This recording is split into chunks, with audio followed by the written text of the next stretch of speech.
Let's talk about it. Is Denis Villeneuve building the best sci-fi saga in the history of cinema? Let's talk about it.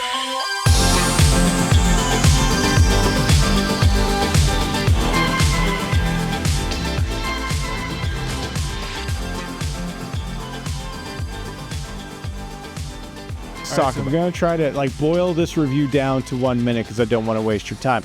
Do I recommend this movie? Yes, absolutely. If you have 2 hours and 40 minutes to spare, go to an IMAX theater and watch this movie. Denis Villeneuve has created another masterpiece that just follows up with the last one masterfully. The sound design of Hans Zimmer, incredible. We are in a very ethnic sort of landscape, so there is not a lot of wood around on our planet. And I kept saying to Pedro, Eustache, my flautist, don't play it like a flute. Play it as if it was the wind whistling through the desert dunes.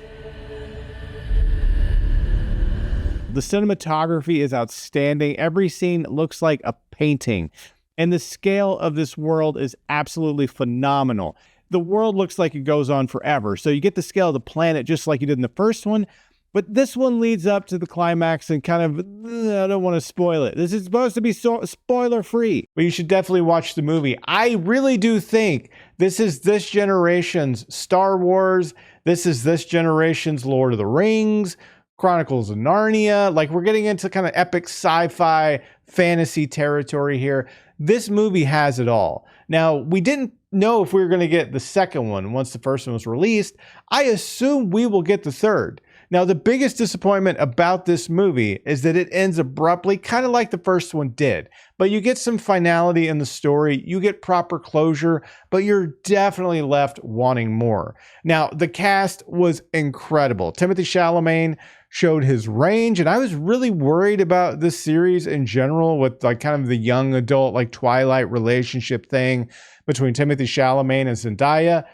None of that. The relationships moved through and matured appropriately, and it was really nice to see that because I was really worried. I'm a little bit older, and sometimes when you see these young adult love stories, they just kind of fall flat. I believed these characters. I believed these relationships. Javier Bardem, outstanding in this movie. Offers some really funny moments to kind of break the tension and give you a little time to breathe.